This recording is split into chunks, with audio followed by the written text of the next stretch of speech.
Morning, one and all everywhere. Now Good here. morning. Good morning, Lensis. Mike. Good morning. Good morning. Anthony. Gabe is out today. Jen, I believe, will be appearing, and we're going to start talking. Mark and I had a conversation yesterday along with Gabe. We took a walk on the beach, and one of the things Mark pointed out, which is something I'm working with Tara on, starting to look at what are the primary factors of this discussion that can be considered and have an effect, reassure the direction we're heading is healthy and sane. And one of the things Mark mentioned yesterday was that when he started considering that the absolute was absolute, it really changed the dynamic of his thinking, if I remember correctly, Mark. Yeah. It was that reality was absolute, and especially absolute of my thoughts. Yeah. So if that's the basis of our thinking, and I would say that's one of the most fundamental aspects of our discussion, is that to think of our life as dependent only on thinking, when thinking is actually dependent completely on reality that doesn't change. And if we think thinking is our basis, then thinking and the instability and the ever-changing nature of thinking gives us an impression about life that's incorrect, versus beginning to, and that all happens simply because we decide thinking is all there is. When we decide something that is wrong is right, we create a collision. And the effects of that collision do not feel good for good reason. They're not feeling good because they're telling us what we're thinking is not good. And the collision can be easily recognized, and yet after days, months, years, decades, and centuries of maintaining these ideas that aren't true as true, it takes a minute to start noticing how ingrained our thinking has become with ideas that aren't true, that we're still struggling with, and not even noticing that we're thinking. Cultural ideas and mores and creeds and mythology and superstition, all the different varieties of things that we might imagine to be true or have some trace of true. And it starts to become clearer because the struggles becomes clear. And the struggle is actually telling us that there is something unclear in what we're doing in terms of our thinking. So Lensis was pointing out earlier that what she does is spend her day trying to look at the problem and eliminate the problem, start to grow through the problem, and start to let the problem guide the decisions she makes, which I would say is exactly what problems are designed to do. They're like a curriculum that a teacher is giving us for the semester. And they're particularly and specifically designed to deal with the problem we're creating because they're a reflection of that problem. Just like if we were standing in front of a mirror, the mirror wouldn't be us, but it would reflect the us that's standing in it.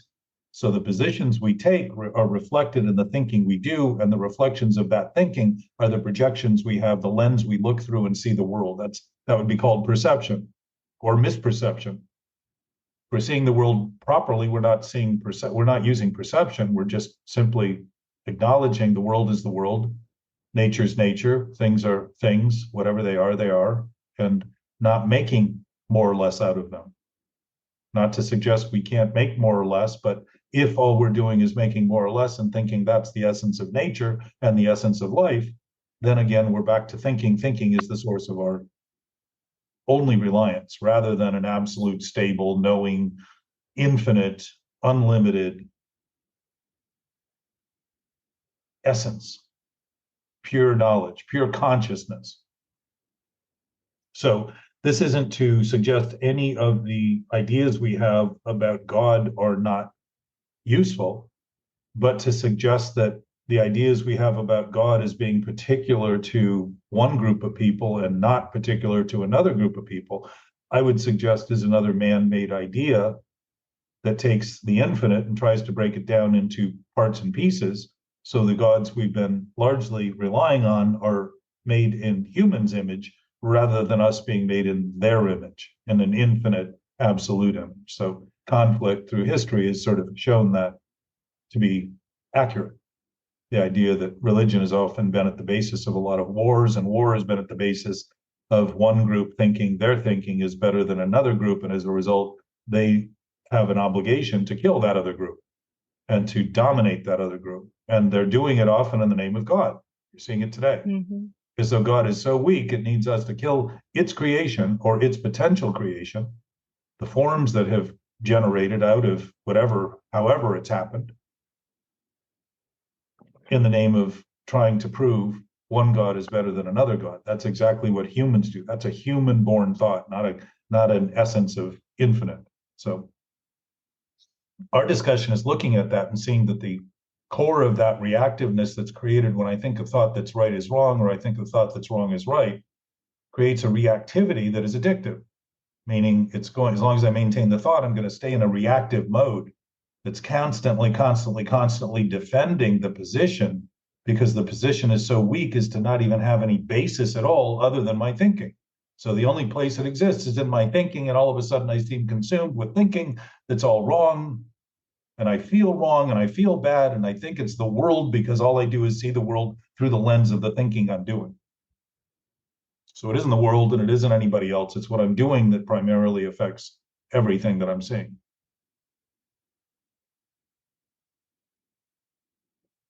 Talking about it, given, like we said yesterday, Mark, if we talk about it publicly, this isn't a conversation that has been very public. So we do this anonymously so we can discuss our 12-step experiences and how we turned the corner on what seemed like an impossible disease to overcome, whether it was drugs, alcohol, food, gambling, all of the different compulsions are represented well within the bounds of 150 or 200 different 12-step programs that are out there, all applying the same principles, because principles don't change. So the 12 steps works for every one of those compulsions if it's applied genuinely, honestly, authentically.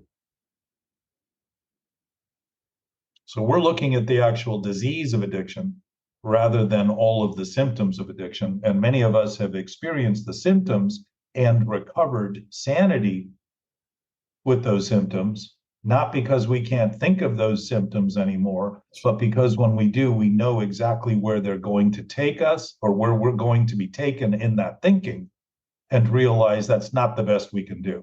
We've recovered the choice, to see choice as something that can always not be chosen. And the hallmark of addiction is thinking we have no other choice, while we blame choice that always includes the choice not to choose for the problem. Again, showing how selective we can be in our thinking and the words we use and the choices we make to have it seem like that's true, when in fact it can't be true, because choice always allows not to be chosen. It's the whole point of choice. So in the absolute, Mark, choices are absolute because they always contain the choice to choose anything we want, whether it's right or wrong, and not choose.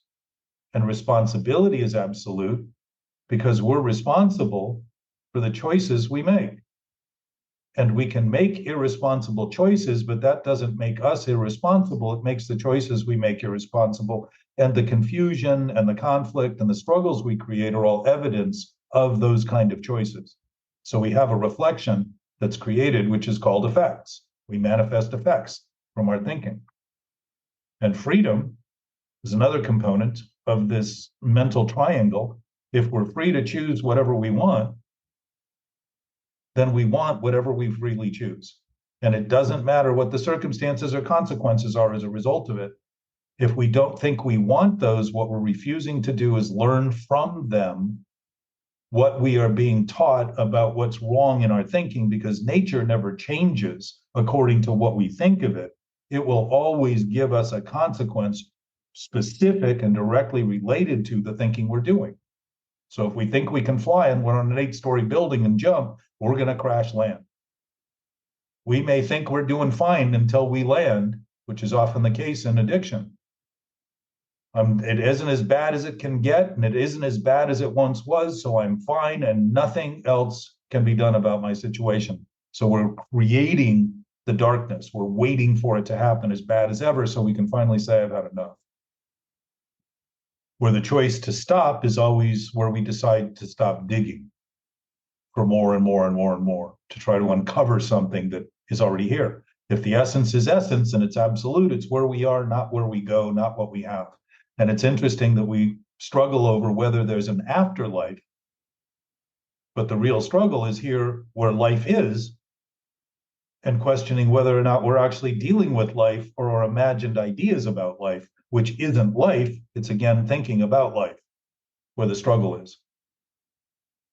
So we wonder if there's an afterlife, but if there is an afterlife, it must be present too. So we're really not wondering about the afterlife. We're just postponing the decision to make about life as it is right now as being the source of our absolute essence. And what is absolute is not a choice. It's not an option. So Gabe got into this last week, and we talked a little bit about it yesterday, and we'll continue with him when he comes back. He was asking about free will.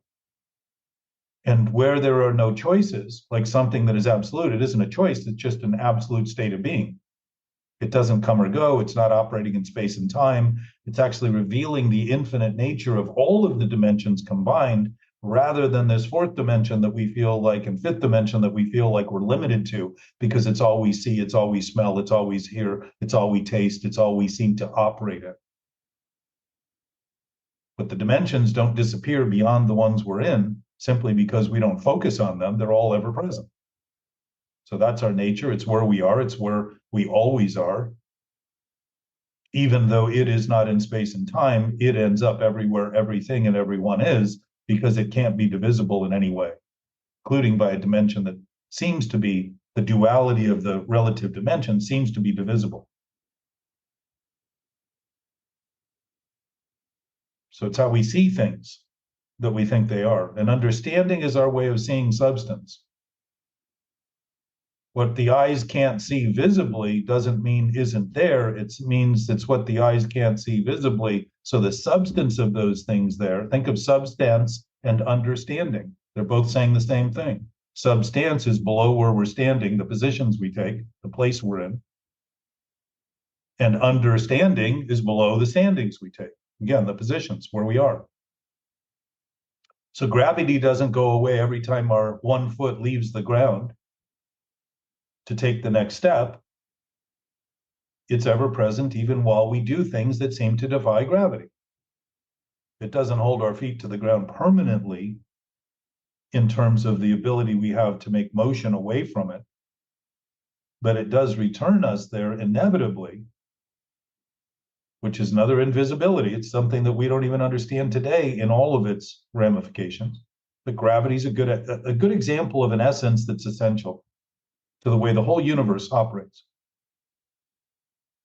So if there's a greater absolute knowing power and an infinite power and an unlimited power and an omnipotent, omniscient, and ever-present, omnipresent power or source, then that would be our source. That would be our nature.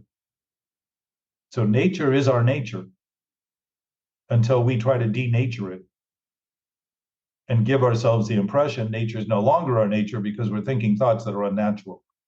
Lies only occur in brains. Ego only occurs in a brain. Self only occurs in a brain. Those things are all manufactured thoughts, self-imposed, self-induced. So, little intro to the discussion. MK is coming in from outside Phoenix. Good morning, MK.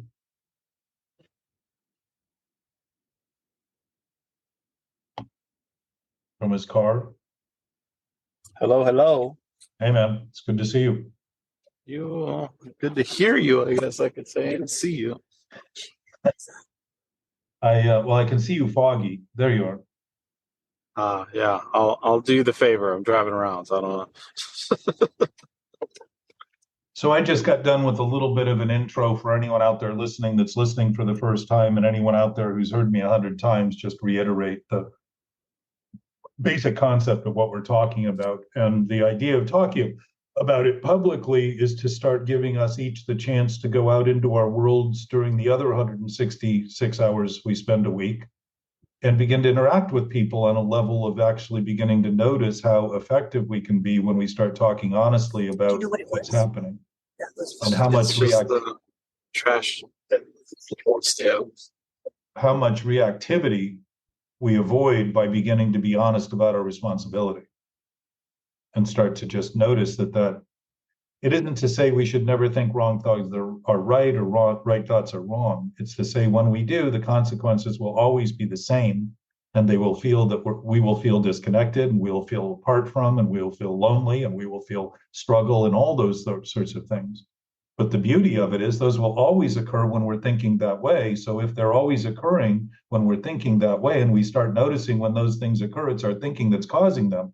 That simple concession takes our focus off of everyone and everything else that we blame for it happening, including life. People say life is hard, life is complicated. That's not true. Life is not complicated at all. It's been doing everything it's been doing since it's been doing what it's doing, always. So it isn't complicated. It only seems complicated to the thinking we do about it.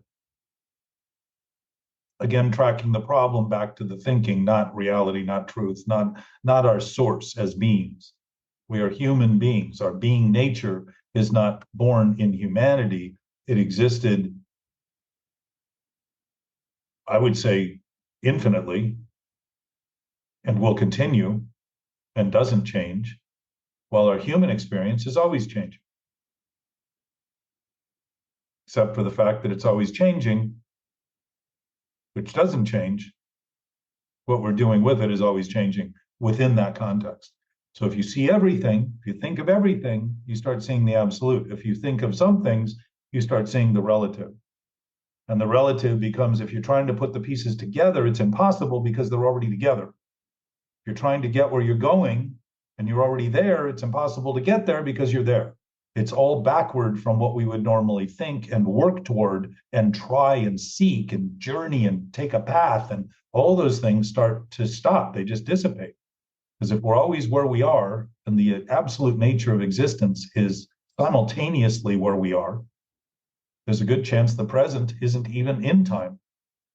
It's the source of all possibility because it's the freedom of an infinite source rather than the seeming lack of freedom in any limited, condemned state of thinking.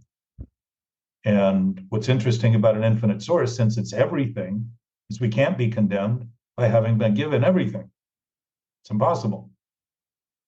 Nobody feels condemned by having been given everything. We feel condemned by thinking we're missing something or don't have something. If all that's being created in thought, it means it's not real. It's just self-imposed, self-induced thinking. And it isn't even self-induced or self-imposed until we think thinking of itself becomes ourself. It's actually just thinking induced and thinking imposed. Thinking about thinking as though it's our source, and thinking whatever we're thinking must be right because we have the freedom. The freedom to think whatever we want does not mean what we think is right. It's an equal opportunity, which means, here comes Jano, which means we can think right or wrong. If I'm basing my life and my experience on only thinking as reality and truth, I am wrong at the fundamental essence of my thinking. So all of my subsequent thinking is going to be tainted by that. And all of my reactivity to other people's thoughts. Think about how sensitive we are to what other people are thinking about us when what we're thinking about our seeming self isn't true, and we think it is. It immediately has. And they're not even really thinking it. We're just telling ourselves that they're thinking it. Well, we're afraid or they're not even really talking. Or they're not even really talking about us. We're afraid they may be. Well, the fact is, we wonder about them and don't certify and confirm what we're doing as being the cause of that. That's that whole divested cycle of insanity. It's trying to make believe that everything that's happening isn't happening, and all that's happening isn't what's happening, so I have no time to actually pay to what is happening. That's an addictive cycle and an insane cycle, because I'm looking at hallucination and illusions as being my reality, what I'm thinking, what I'm projecting as an image. You had just brought up the word relative a few minutes ago, and actually I looked it up. I believe I knew what it is and the correct definition, but I've learned that I need to. So it just, and eventually you did just go to touch on it about how my sick thinking or my sick thoughts and then all the relative thoughts that are built off of that insane thinking. It's vicious. It's horrible. Well, think of that Painful. think of that as being contaminated, like polluted thinking. Now, this isn't to say we shouldn't do these things. It's simply to say that when we do these things, we can expect those results. To begin to notice that those results are expected stops us from thinking that those things shouldn't be happening while we're maintaining the same thinking that's causing them. You follow me? We often think circumstances should stop happening, and when we feel better, we'll feel better when they stop, but we're maintaining the same sick thinking that's causing and manifesting those effects. While we're hoping the effects will change, again, we're trying to divest our experience of having the cause of it being what we're thinking. So I would say that all of the disturbing consequences that come are exactly what we're asking for when we're thinking those thoughts. But we don't think we're asking for them, because once we've recovered sanity, we start noticing how crazy it is to want those things, because we know exactly where they're going to go, just like anybody who's an alcoholic knows where that first drink's going to take them. It's not the second drink or the third drink. It's not the second thought or the third thought. It's the first thought. The first thought that I can get away with this, that I can divest myself from responsibility, that circumstance and consequence shouldn't be happening, is the thought that I am not causing them to happen exactly the way that they are, and they will always happen that way given the thinking I'm doing. Always.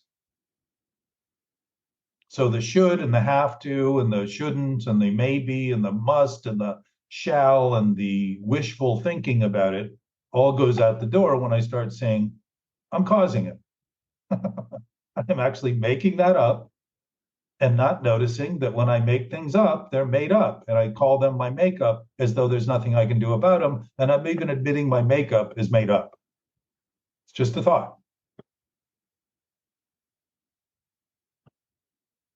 So what's interesting in the word relative is we think our relatives are closer to us than other human beings when their DNA may be, and their genealogy may be, and their blood type and all that kind of stuff may be.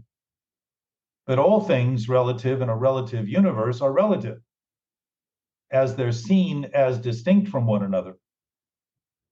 When you look at the totality of all relative things, they're absolute.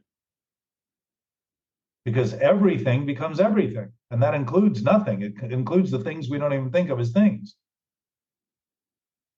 So a relationship to them based on sick thoughts is to be irritated, restless, discontent, reactive, hateful, spiteful, contemptful, versus loving, embracing, hopeful, because what we're doing doesn't even involve hope, because we know what we're going to get is a better result. So hope, I need hope for a second and it's gone, because I'm confirmed in the decisions I'm making to think in inclusive ways, to think in ways that are actually about what's really happening rather than what I'm making believe is happening in my thinking. And nature confirms that because it responds to the correct application of thought, because it doesn't recognize insanity. Nature doesn't recognize insanity.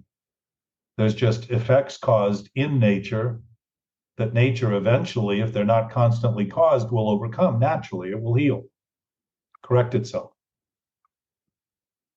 We will heal and correct our thinking as we don't continue to engage in the same kind of thinking that continues to pollute and contaminate and makes toxic our environment, our inner environment, inner landscape that we create, the narrative.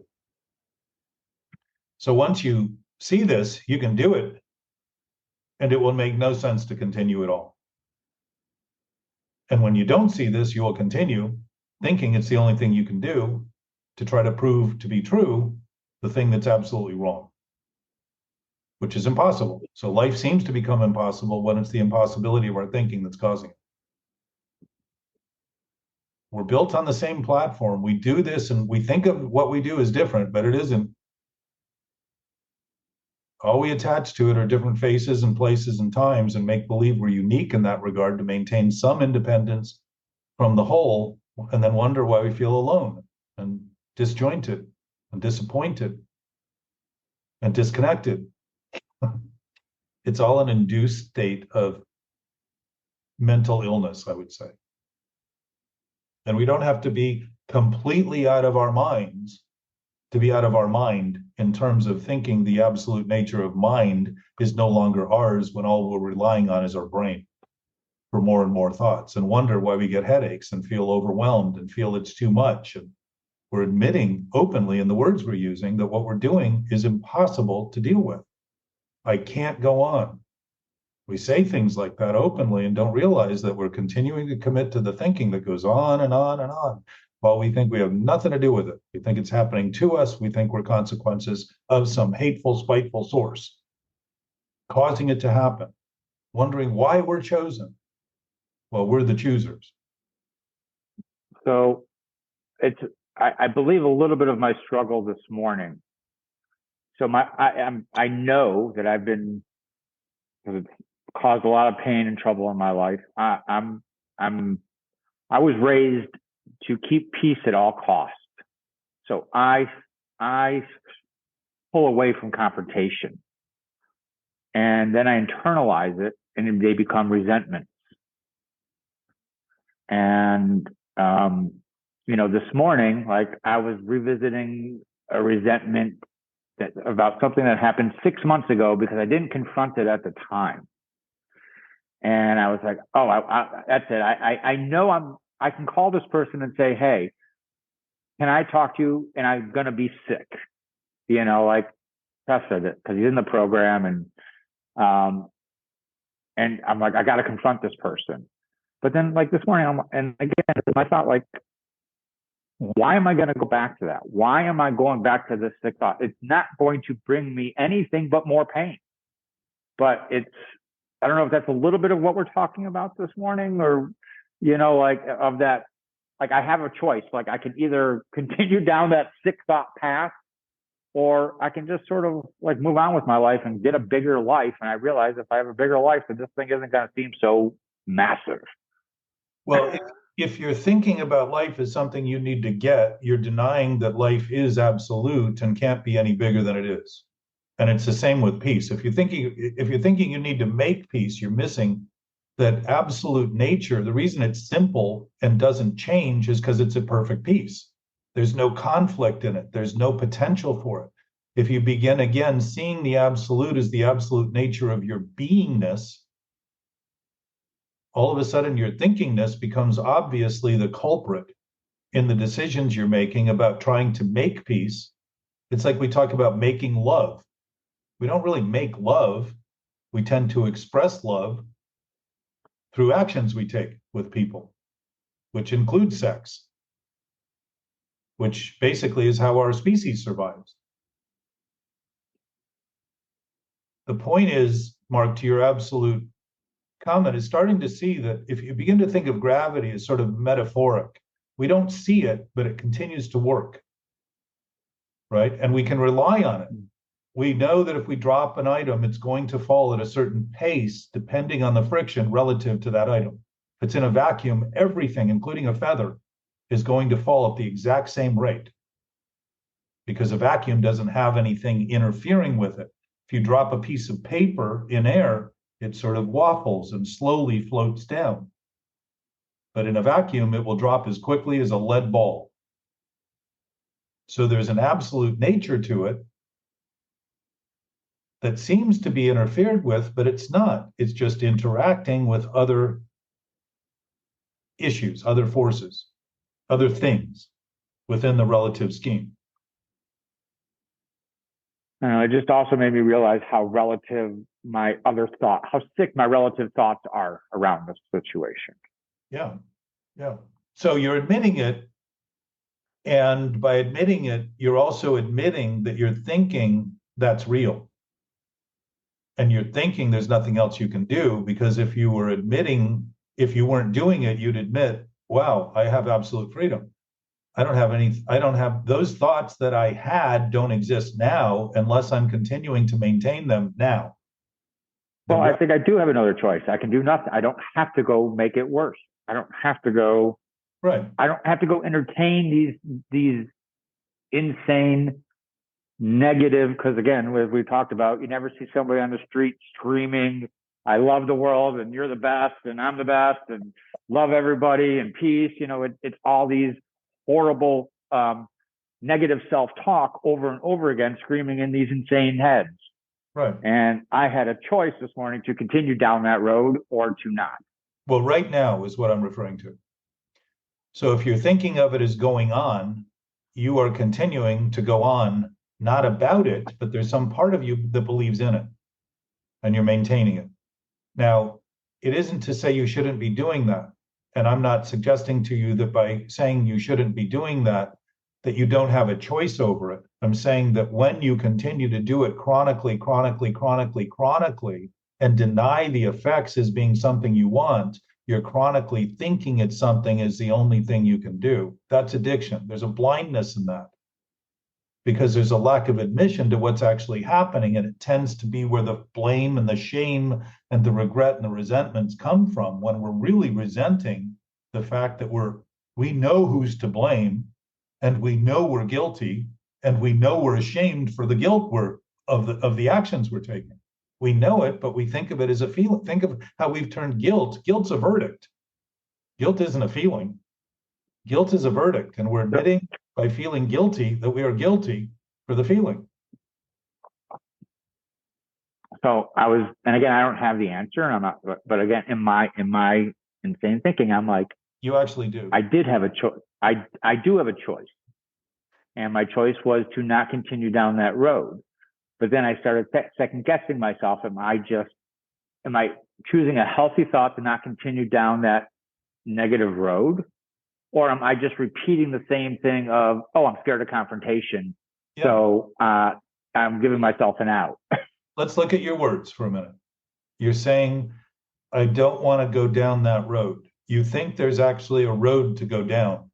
That's a commitment to a place that isn't happening now, that you think you're not going to get to by not going down that road. Think of the narrative of that. You've already built the highway to continue. It's a freeway, literally. You're free to continue. The point is, when you begin to see the freedom, you begin to notice the responsibility, and it's absolute. It's not some volatile, optional, negotiable, rationalized, justified decision. It's just absolute. If you're responsible for it and you're witnessing it in your own experience, that experience is reflecting exactly what you're doing that's wrong. And it isn't to say it shouldn't be happening and you don't want it to continue while maintaining the idea is to say insanely that your new thinking, you were just pointing out, you're coming up with a new thought based on the old thought. All you're going to do is maintain the old thought, thinking the new thought's going to conquer the old thought, and the old thought is a delusion to begin with. What is there to conquer? There's nothing there. It's the present thought giving yourself this narrative that you're creating to imagine that you're going to stop it and you're not going to go down that road. But wherever you walk, that road's going to be an option, as though it's really there, as though it's built. It isn't. It's, again, a projection to justify the thinking. And the thinking's wrong. The road doesn't even exist. The thought is no more than thought of being real. It isn't real. It's simply an imagined idea. The resentment is against the self we think we are that we aren't, because we keep maintaining it, thinking it's so righteous. And I have so much of a need as a person to have people see me, while the seeing I'm doing is corrupt. The thinking I'm doing is corrupt. And now I need from them what they can't give me because I'm refusing to have it in the completeness and the wholeness that I already have.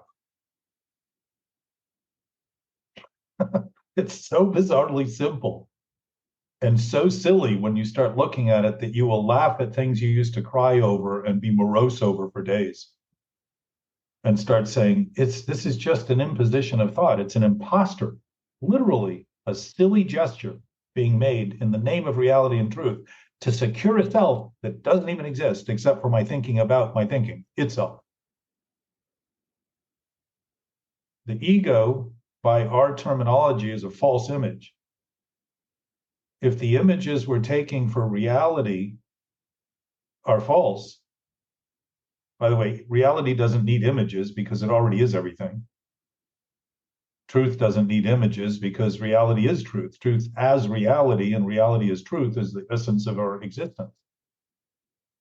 So it doesn't need thought, doesn't need our help. It isn't lacking in any way. It's only our experience that suffers when we're maligned in our thinking, when we're disconnected in our thinking, when we're wrong in our thinking. So what do we feel? Disconnected, wrong. And what do we think? I'm wrong. I'm disconnected because I think my thoughts are my reality. But it's not me who's disconnected. It's not my essence who's disconnected. It's the thinking and the self of the thinking that's disconnected because there's no substance. There's no denominator. In the denominator spot of a fraction, there's a zero. So everything I keep adding to the top adds up to nothing. And I keep thinking more of nothing is going to finally become something. It's the same thing we do, drinking, drugging, and everything. What I need is more. I don't need what I have now. I don't need the drink I have. I need to get the next drink. It's almost 2 o'clock. I better pound 6 of these down. It's 2 o'clock. They're going to stop serving, and I'm not going to know where I get the next one. Addiction is never conscientious about what's happening. It's conscientious about the anticipation of what won't happen if we don't continue chronically over and over and over again. When it comes to thinking, it's the maintenance of that thinking that we're doing. So we can't see the thinking as clearly as we can feel the effects. So if we use the effects as our seeing, we're using the mirror image to tell us what we're thinking. And we've got some perspective now because the blindness of the idea that my thinking is my source gives me the impression that it's the only thing I can do. Because I feel like I'm in my thoughts now. I'm not observing my thoughts. I'm not seeing my thoughts as something I'm doing. I'm in my thoughts as something I'm being. It's impossible. Thoughts happen in my brain. Apparently.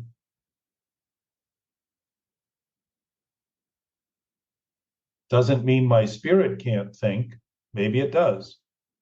But it probably doesn't think insanely because it's rooted firmly in the spirit of nature and the universe and the absolute nature of the infinite. The ability we have to think about our thinking gives us the ability to make believe that thinking is all we are and all we can do. And that's the root of the sickness that, as far as I can see, has plagued humanity through history, given the things we've done to other people to justify the righteousness of one group over another. We're still doing it. We've done it through history. There's enough evidence to maybe admit we don't need to continue any more than you need to continue down that supposed path you see, that road you see. It's the thought you're having now, because it's the only time anything ever happens in the present, that's giving you the sense of condemnation and resentment and all that. So the question is right now, if you're seeing responsibility as absolute, rather than something you need to take, we talk about taking responsibility, and you're not taking responsibility. We think it's other people's lack of responsibility that's causing us problems. It's our own irresponsibility in terms of our choices that are the root of the problems. We can't deal with that. We don't see anyone else's problem clearly. We can't help anybody else. We can't give to anybody else anything that's absolute in that same way because they have the same thing. Until we see that in them, will they begin to realize it and have the chance to actually recover and start to see that what they're doing makes no sense either in that same way.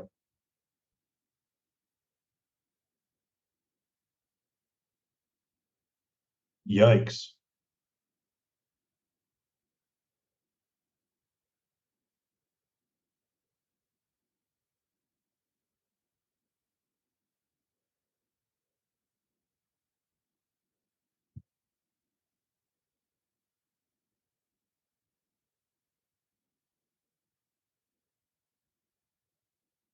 Thoughts?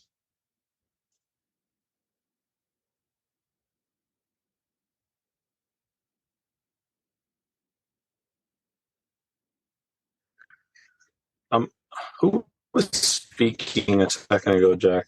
I didn't see the name. What's that? Who was speaking and relevant to what they were struggling with? I don't remember their name. Mark. I don't think you've met Mark. Mark. Okay. I have not, but something Mark was talking about, and the whole time he was explaining the struggle of not being, combative or choosing violence, if you will, all I was hearing was that he was just choosing peace and he was choosing non-conflict. Yeah. And I've done that in my past. And I remember when I was surrounded by a bunch of bullies, if you will. I worked in a very toxic, hostile environment. And I used to get I used to go home very upset that I didn't say something, that I didn't do this, that I didn't do that. And after some time, I finally just understood that, no, I just chose a different path and a different direction. It had nothing to do with their emotion or their response. That was just what they chose, but it didn't change the reality of the outcome. And then me sitting in my room ruminating over it was just wasting time in a sense. But now I understand that the reason I make those choices is because of just that. I'm simply just choosing to not make conflict, and I'm just choosing peace. There's nothing really more to it. It's just a choice I made. So if the absolute nature of an absolute nature isn't a choice, the point of our discussion is to start to see if the absolute nature is absolute, we can't choose it. It's just us. It's the nature of existence, which means the nature of existence is peace. When we think it's up to us to either choose peace or not choose peace, we're living in the realm only of thinking that peace is driven by thinking. Again, we're putting thinking in the driver's seat of reality and truth rather than realize we tend, when I started recognizing the absolute nature of nature was at perfect peace, was perfectly still, was perfectly quiet, I began to realize that it was the noise I was making that I was struggling with. It was the So I'll action ask I you, was. since you always say to use this in a real world application, then Yes. how would I explain that in any other way than I did, in the sense that someone else chose a volatile, responsive, whatever path they chose to make whatever the occurrence was? How am I supposed to see it any other way than they made a different choice than I did? I don't think you're supposed to see it any other way. I'm suggesting that to see it within the confines of thinking is to always think thinking is the answer, which constantly keeps us on a road of conflict because it's always going. We can't choose peace if we don't have some Peace in me. lacking peace in our thinking. If we think the world Understood. is not at peace and I'm subject to someone else's lack of peace, I'm not seeing them as peaceful. I'm seeing them as violent. And it's not to say people can't be violent and that we shouldn't defend ourselves. But the greater knowing awareness is beginning to admit that peace is the natural state. And it's exactly why it never works when we're violent. And it never helps when we're aggressive. And it never works when we're struggling with others and or our own experience. You cannot turn something that doesn't exist into something that exists, because if you did, it would mean everything that exists doesn't exist now and is waiting for your thought to finally do it. And it's starting to come to terms with this absolute nature. The fact is, in our experience, we're not living on the basis of we are living on the basis of an absolute nature, but we're not thinking we're living on the basis of an absolute nature enough to start to notice that when we do, we don't notice the conflict. It doesn't become something that we need to stop in someone else or start being peaceful because they're not. It just starts to shift the whole dynamic, and we don't tend to be, if I am experiencing in thought the absolute nature of being, I don't tend to walk around and trigger people, trigger their reactions and their reactiveness. It tends to be missing. It's like a multiplier of zero, where I might have walked up to somebody and have them react because there was so much going on in me, they could feel it. They were reacting to this sort of experience, this sentient experience they're having, and felt they needed to protect themselves out of something that I may do. And I might have done that thing they were worried about. Who knows? I don't know if I didn't do it, but I know that if it's possible, I can't do it. So it's starting to see if that nature is that nature, it isn't a choice. And thus it's the choices we make individually. And then also notice it's the choices we make collectively that are really the experiences that we're having and the circumstances that are created as a result of those experiences. So when it all feels daunting, I'm still somewhat daunted by the prospect of being involved in that thing I'm claiming to be opting out of by choosing out. Because if I'm choosing out of peace, I can choose to fight.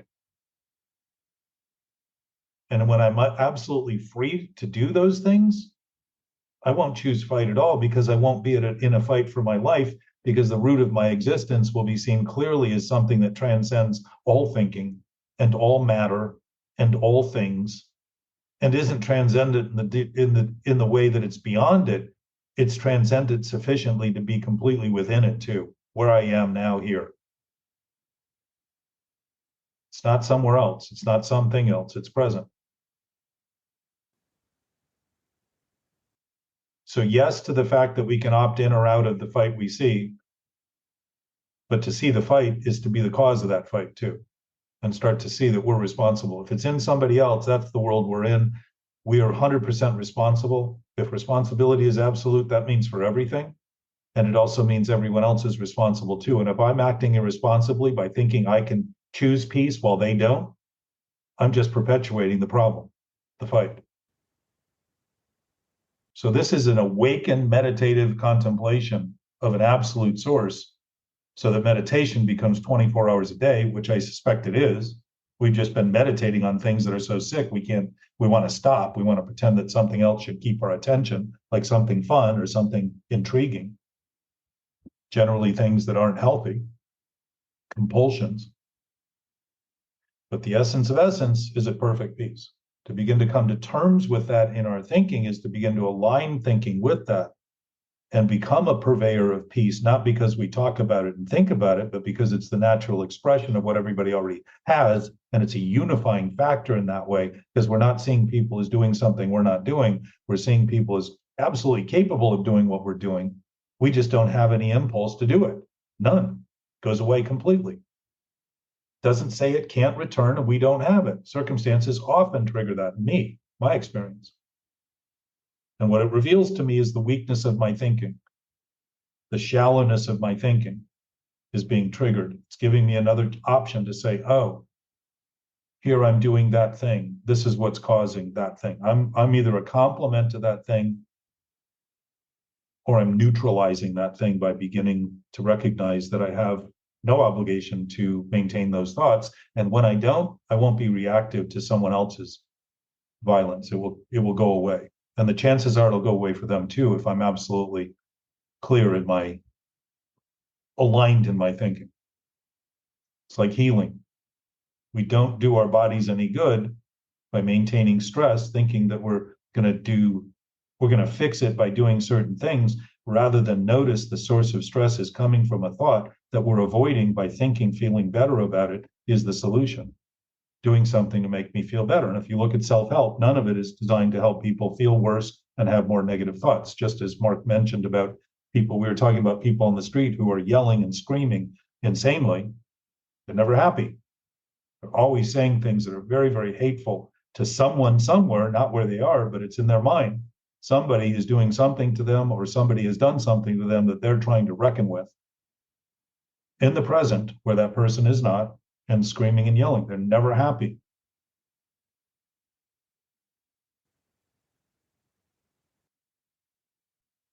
So if peace is not a choice, the point is to start noticing that and say, wow, then any of the things I engage with, any of the things I interact with that are not peaceful are conditions created by the thinking I'm doing.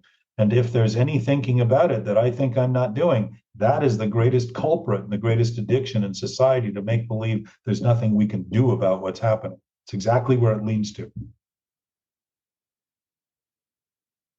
So that is not an abbreviated version. I'm working on that. You see that, Michael?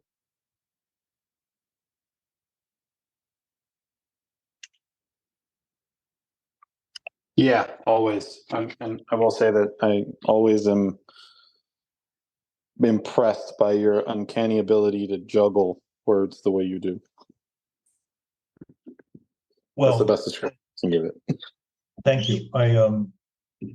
If I'm doing that, then they're probably often landing on the ground. But the whole point of this discussion, literally publicly, and you were there in the beginning when I believe before this even started, the whole idea of having this more public is to start airing the conversation we have in a way that allows a language, literally a language, to be developed around the absolute nature of existence rather around the justification and the rationalization of the relative being all that we are and all that is. It's really and I can tell you for sure that I've had to look words up that I always thought I understood, like Mark has been doing. And it's been very enlightening to see. Like if you look up the word thought, reality does not come up in one of the definitions. So we even know that thought isn't reality. It's an idea, it's a concept, right? And that's somewhat interesting that we would use it as though it is and not actually look at the definition and see that it is not. It's interesting you bring that aspect up because I remember when Anna was kind of doing her own. I mean, we haven't really talked about too much, but Anna's sobriety was basically just done through research. You know, when she started to stop drinking and she chose to start learning about emotions, she would just Google and like YouTube words like love. Yeah. Like, what is that? She needed to relearn what that actually meant or what those words actually meant because she realized that what she thought they were not aligning anymore with what she was believing. And that was, looking up the definition of the words. She joked that she was like a 2-year-old again, just having to relearn English again. Well, 2 is a good age to start when it's coming to this, because it's about the time we started constructing a lot of the ideas that we make believe are truths because we've held them so long and think that they're so inherent to our existence. But let me point something out with respect to Anna, who is incredibly bright and incredibly sentient and very much aware. And you guys share that love beautifully. Your commitment to one another and your interest in one another, your fascination in it, and inspiration tells me that there's an honesty seeking to be honest rather than an honesty seeking something that seems lost that is present. That isn't honesty. That's just a false hope and thinking something somewhere else to maintain the idea that I'm not doing what I'm doing, so I can't possibly be where I am. It's crazy. But if she had that sensation that she wasn't even clear what love was, she was admitting she was clear what love was, but her thinking wasn't. See that? One of the words that I've looked up over the last couple of months that really changed my definition. Let me stick with him 1 second on this point, if you don't mind, Mark. Yeah, I was going to say, Jack, can you repeat that? Even Anna gave me a side look over here. If Anna had the awareness that there was something off to look up, it's because she knew better than what she was thinking was right. Okay. It's really premonition. It's an intuitive sense of knowing that tells us what's wrong. If we didn't have that, what's wrong would be right, because it would be the only thing we could do. And we would all be celebrating. When somebody failed miserably, we would be having huge parties saying, oh, you couldn't have done it better. But we don't feel that. That's the evidence of the rightness or the wrongness of what we're doing or the feelings we're having about it. And I haven't had anybody come to me and say, help me feel worse and help me have more negative thoughts. Doesn't seem to be the goal. Why would that be if they didn't know that they're making it worse and their negative thoughts are something they're doing? They're seeing it clearly. They just don't know what to do with it because they're using more thinking to try to fix it. And the more thinking about it based on the thinking of it is going to always perpetuate. But the knowingness, absolute knowingness, isn't thinking at all. It just knows. And we know it knows, and we're aware.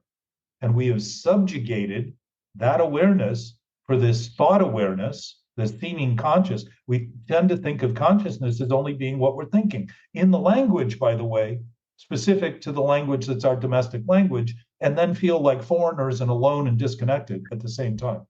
How would that be possible if we weren't just talking in circles about things that made no sense? Yeah, and I'm understanding what you're saying now more. It's just you're almost to a point where you are done with the story, the thoughts, and she instead decided to just look up the word and say, I'm going to stop telling myself I know what this is, and I got it, and instead just relinquish that idea and accept to just learn more. Keep in mind too, you're looking up words to develop vocabulary that's more accurate. so you can use them properly and think of them properly.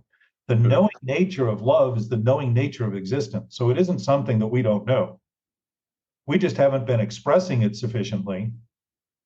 So thinking we're going to go to the words to figure it out is the idea that the words will tell us what it is when we already know what it is, which is what drove her to look it up to begin with. Because it's the thinking she's struggling with, not the knowing. So as you begin to align the thinking with the love and with the knowing, and just begin to concede that we've talked about it backward because we've thought of it only in terms of what we thought. Tara last week talked about she talked about having an appointment to go to the Red Cross to give blood. She talked about not wanting to go, not wanting to go, not wanting to go, not wanting to go, just kept popping up in her. And then it turned out that two things happened. A car ran into the building during the time, or roughly during the time that she was supposed to be there, number one. And number two, her body the next day just dropped off the edge. She said she had no energy. Something was wrong. She had a virus or something else. And she said, what she was originally saying was, if I had gone and gotten blood, because I generally have my energy drop, I would have assigned the energy drop to the bloodletting when in fact I didn't go and have my blood and I had the same drop in energy. She said, I would have attached the story to what happened. And what I pointed out to her is that she had a premonition. She was very much aware that something was wrong with the idea of going, but she didn't have the story attached to it. So she created a new one to justify it. Versus, I knew not to go. I knew that this was not, and rather than we have that knowing all the time, but we've been chronically thinking about thinking as knowing for so long that we don't pay attention to it. And not paying attention to it doesn't mean it's not intact and fully there. It means that we're simply chronically attached to ideas about things that actually aren't even happening compared to everything that's happening in that absolute knowing nature. Well, you remind me of a conversation I had with my doctor years ago. I was complaining about, stomach pains, sleep was off, just a bunch of different things. And after each one I mentioned to her, she literally said, have you considered stopping drinking?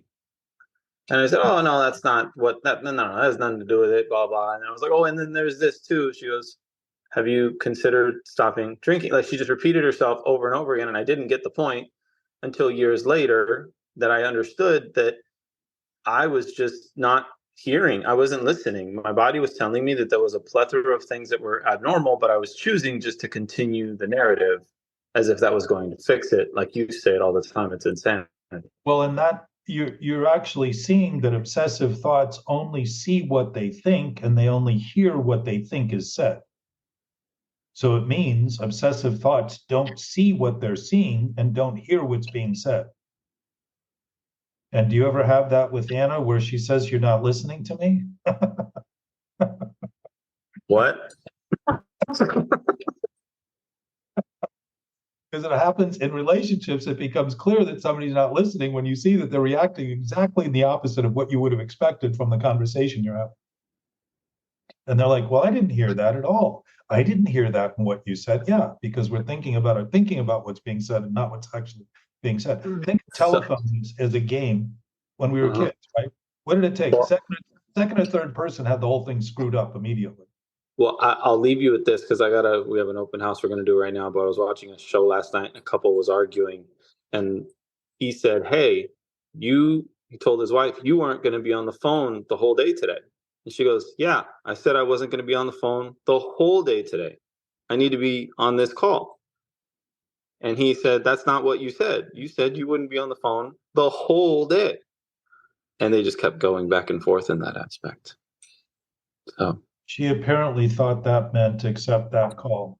Mm-hmm. Kind of what we do when we think we're exceptions to reality being real.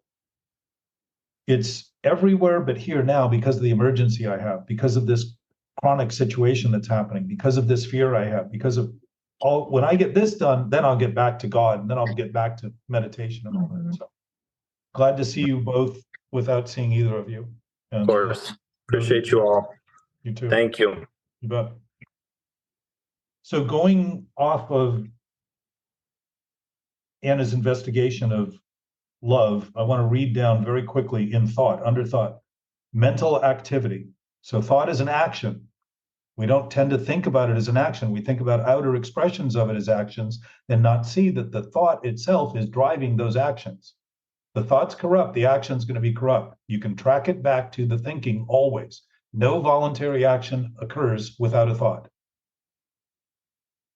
That's number one definition. Two, product of thinking, obviously, idea or notion.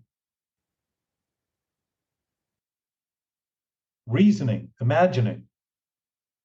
Reflection, an image.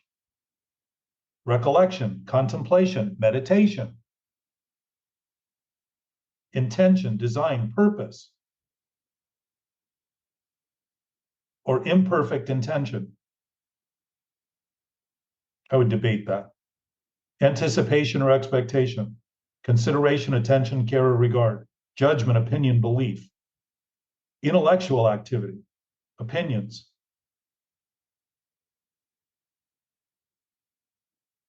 So those are all relative words to thoughts. None of them say reality. None of them say truth. Thoughts are an activity. They're imagined. They're a process. They're a potential narrative that we can create with a story attached to them that contains the literal images, like the road you were talking about going down, Mark. We begin to create the story like it's a play, it's a movie, and we have all these other things that would seemingly come from reality, but are now just illusions in our brain, taking up space, taking up attention that we need to maintain. And if they're wrong, we need to constantly maintain them, meaning we have less and less attention for what's actually happening. I don't believe that attention deficit disorder is an accident. It's a consequence of the idea that we're not paying attention to most of what's happening, and we've been doing it so long, we are passing on to successive generations ideas that aren't true, that they believe are true, and are paying attention to maintaining because they're not true, because truth itself does not need any maintenance, nor does reality. So all of that extra that extra effort and exhaustion comes from the maintenance. Our brain burns. It's one of the most, from what I understand, it's one of the things that burns the most calories in our body. And yet, thinking more and more never seemed to help me lose weight. So I must be, out of the anxiety, adding calories back to try to make up for what I'm losing, and wonder why I keep acting in ways that seem to want to over replace the calories that are being burned off. So struggling with weight can be a condition of this mental insanity, and I would say it is naturally. So you were off in a direction, Mark. You just We don't have your voice is cutting in and out.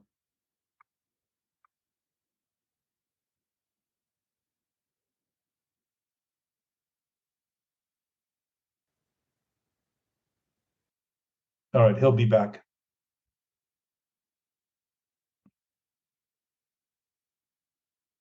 Morning, Jana.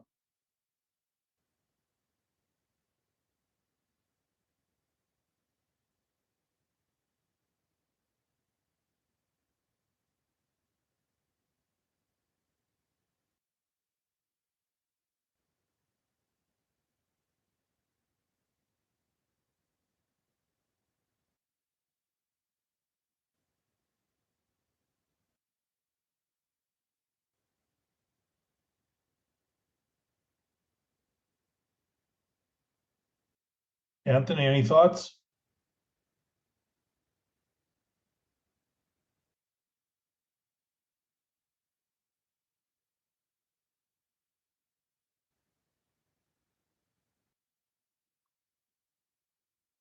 Lenses? I imagine what happened with our brain when we are intoxicated with all those negative thoughts.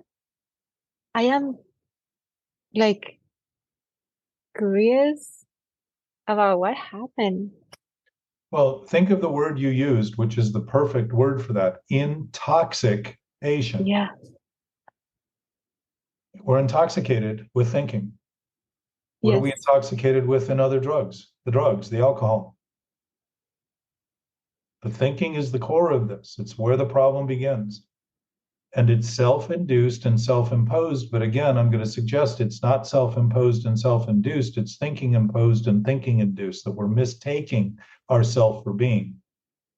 And wondering Yes. why we're in a conversation with the self that never seems to get resolved, because we're always fighting within ourselves. Back to MK's point, if I'm always fighting internally with the self I think I am, I'm trying to defy reality and deny reality and defend against reality, which is impossible because it's already everything. It's the totality of everything.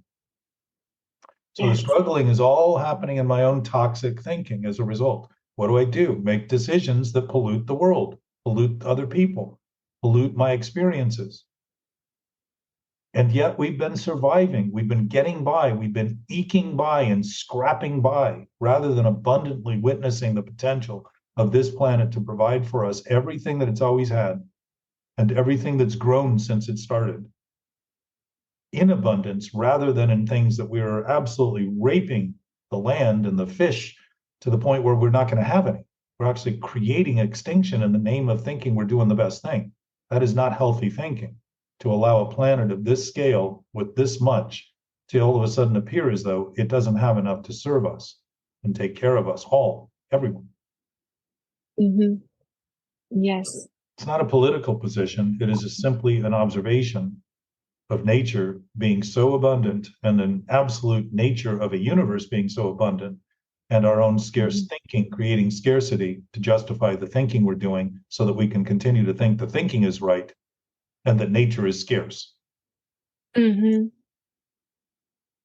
It's an intoxication, literally. We're intoxicated with our own ability to think things that aren't true are true. And so we become seeming masters while we feel like we're a slave at the same time. Exactly. Yep.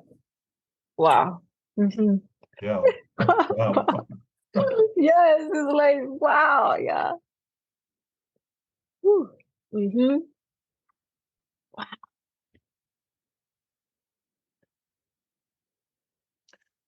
So if we have a job, it is to be honest about what we're doing and start to see that honesty itself is not dishonest. And it isn't about saying the right thing at the right time. It's about saying the thing that accurately reflects what we're doing. And if thinking is an action, thinking is something we do, so it can't be something we are. Again, dispelling the rumor that the thinking of itself becomes the self of our self. It isn't. It's just something we do. So all of a sudden it becomes this universal problem. So all of a sudden just think something we're doing in our head. So feeling stuck in our head, stuck in our thoughts and all that stuff is to imagine that repeating the same thing that doesn't have any real basis in reality, is somehow we're stuck doing it because we're reactively restarting it. But what do? Complain about how to stop it while we're continuing to restart. Never going to stop something if you continue to restart it. So again, there's the insanity going backward, picking the effect as the cause, and the cause is the effect. It's reversed it all. That's what a lie is. The idea that something that isn't true can be true is what a lie is. Yeah, that is neuroscience. Yeah. Yeah. Wow. Well, and it undermines all of the natural, the body being natural recognizes when something unnatural, just like sour milk smells sour or bad meat smells bad, to give us an indication that it's not something to eat. And nature does this. When it's decomposing, it smells. It's in a process that is trying to get the elements back to the elements, but in the midst of that decay, it's putting off gas that is basically it's what farting is. It's a decay of matter, organic matter. But the gas that comes off of it is telling us something. This isn't good to eat. You don't want to digest this right now. You don't want to breathe it because it's toxic waste for the time being, which is what shit is, literally. So we talk about trying to get our shit together. Why would we do that if we didn't value worthless ideas that are shit? Because basically excrement means that all the value has been taken from it and it is no longer needed. There's nothing else for it to do. So what do? Vacate it in our body. Yes. Get rid of it. If we're healthy, we get rid of it. If we're not, we're constipated because we're so constricted by anxiety and stress that the inability of the body to function begins to actually hold it. So we're literally getting our shit together by hanging on to it, making believe that somehow we're going to get better in that hanging on. So, but we talk about it. We have shit to do. We have place, rather than we have things to do, we talk about having shit to do, getting our shit together. I really want to get my shit together. And what I tend to tell people when they talk to me about that is that it isn't going to stink less by having more of it. And we know it.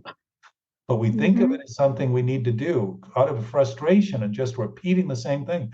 We use all the terminology that's very, very interesting and very informative when it's looked at accurately.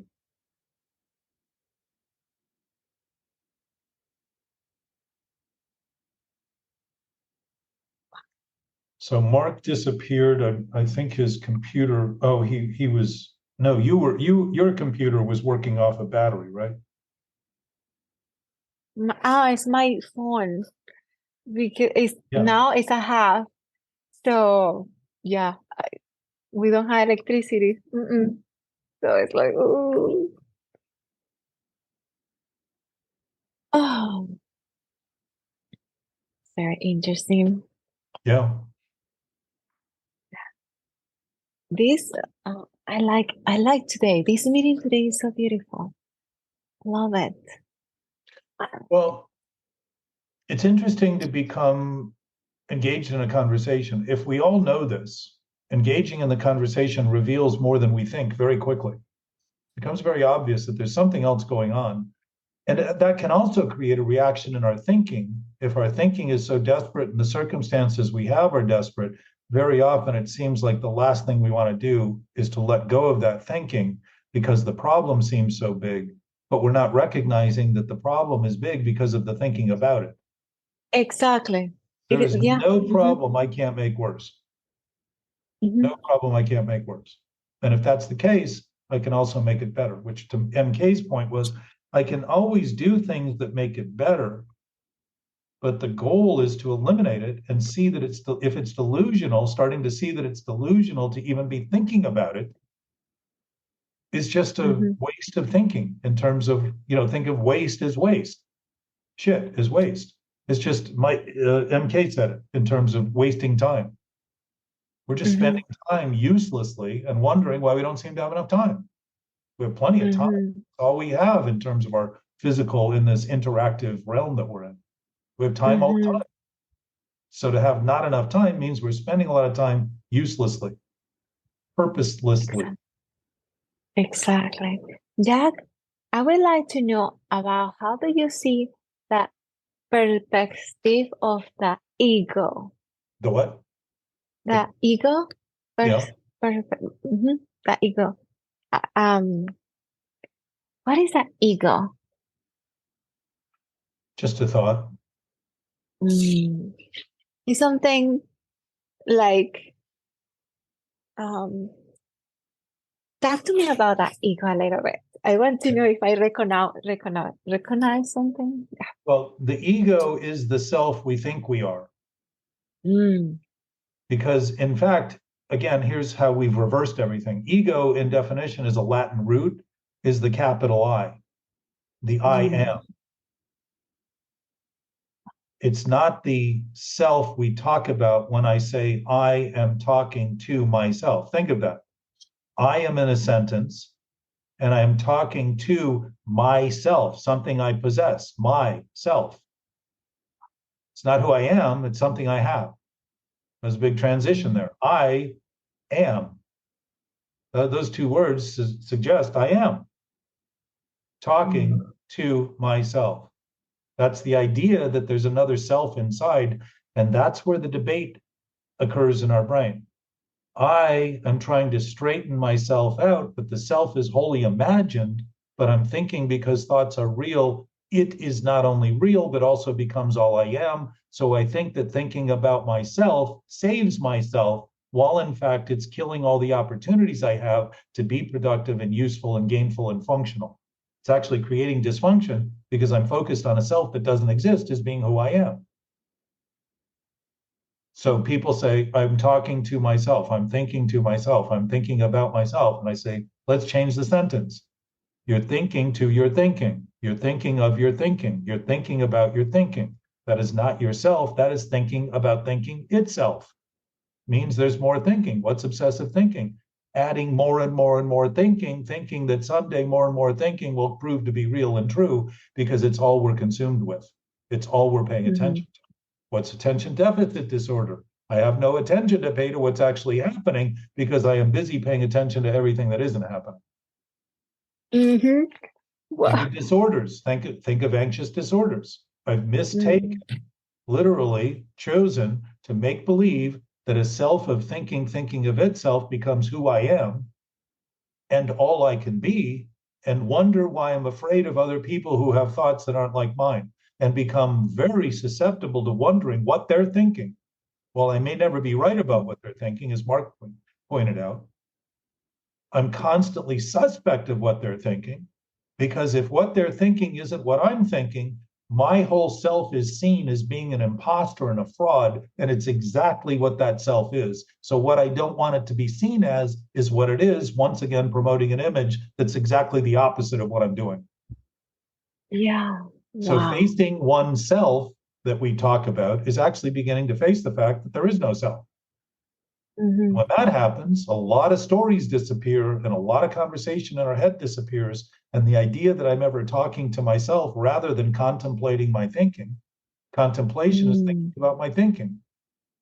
And that would include thinking about what I know.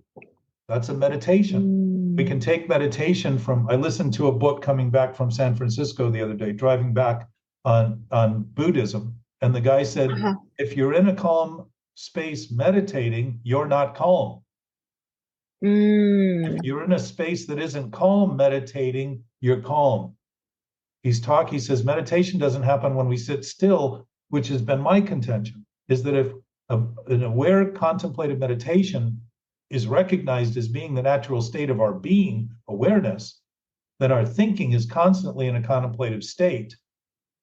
That when we're thinking only about our thinking becomes stagnant, because like water that never gets refreshed, it turns to poison. And so our thinking becomes rotten, smells shitty, all that kind of stuff, versus beginning to know that our natural state of contemplation is also contemplating our natural awareness that knows everything. So if I'm basing my thinking on peace, because it's the nature of my existence and my thinking is now aligned with it, I will make thoughts and decisions based on a knowing much greater than the limited thinking I'm constantly trying to refresh by repeating it, while in fact it's getting more stagnant the whole time. So everything gets flipped around. Again, disorders, mental disorders, anxious disorders, metabolic disorders, physical disorders, they're all called disorders. And yet we don't tend to talk about the fact that it means our thinking is out of order. What's the normal order? Knowing an absolute state of being would be primary, thinking would be subsequent to that. And if I'm acting in order, I wouldn't say I'm acting out of order if I weren't acting on thinking that was considered to be all I had. We wouldn't use that term. So acting out of order is literally acting out of the order of thinking first, and all I'm acting on is the thinking I'm thinking about my thinking, which is a stagnant pool of thought eventually. It starts that way, but it also grows because it becomes more and more pervasive as we perpetuate it, in terms of our thinking anyhow, not reality. And that knowingness, that intuition, that premonition, that awareness just seems to be something that's mysterious. And the mystery is why we keep thinking there's a mystery in the universe, when the mystery is we keep thinking the universe is an absolutely whole, complete reality. And we're part of it. If essence is essential, we cannot be exceptions to what is essential. It must be what's natural for us. So ego is just an idea. It's even been reversed. We call it a false image, when in fact ego is the I am. It's actually just identifying the self of a body seemingly independent of other bodies. Oh. But it, again, even in that, is identifying the body as our source, rather than if we have our thoughts, we must also have a body, meaning we are not the body, we are the being who has a body. If we're expressing the being nature of our being awareness and our being knowing, our present state, we're doing things that would be well beyond the thinking we would do. And we would even say, I never would have thought of that. And we'll say it after we did the thing that we didn't have to think about to do, because it would precede the thinking that says, wow, I now know I never would have thought of that in the thinking I was doing. And here it is happening, and it's already happened, it's already done. And I'm right now witnessing the benefits, which are giving me the freedom to see it's something I never would have done inside that sick concept of thought, ever. So Herb Kagan says, Herb K, who does the year-long 12-step workshop, if ego looks for proof before action, means I've got to figure it all out before I act. Why? Because I'm afraid my appearance is going to be screwed up. And the appearance I'm promoting isn't real. So I'm very much afraid that anything I do that's wrong is going to reveal the wrong of the thinking I'm doing about the self I'm promoting. But with spirit doesn't look for proof first.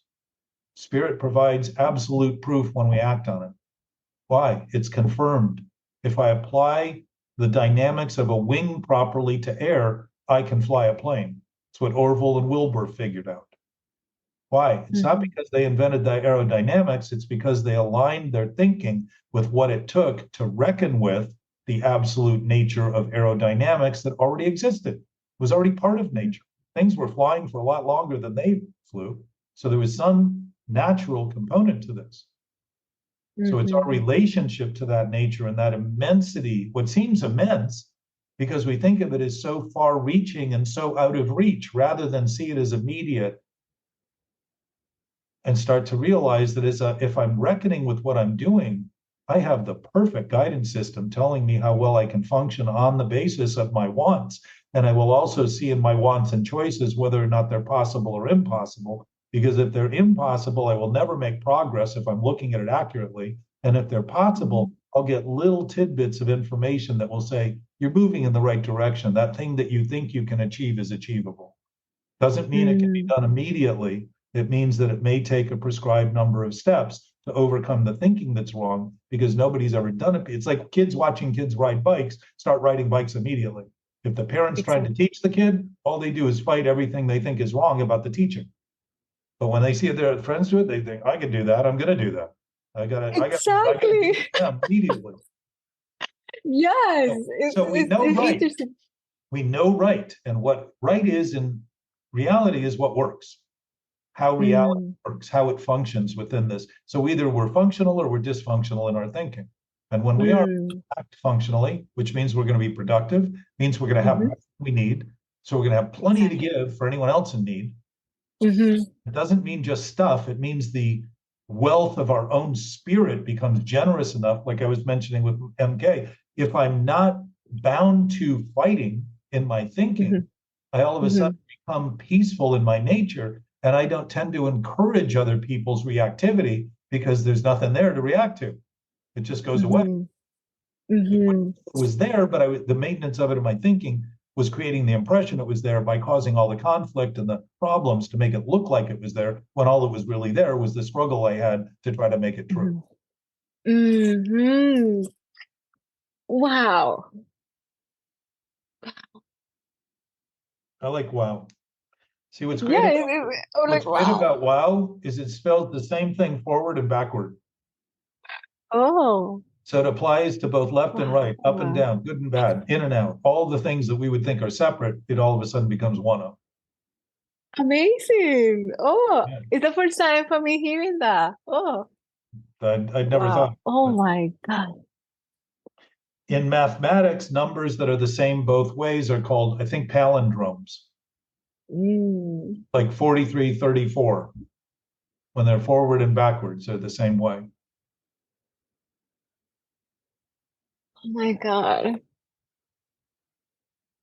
I feel something in my body.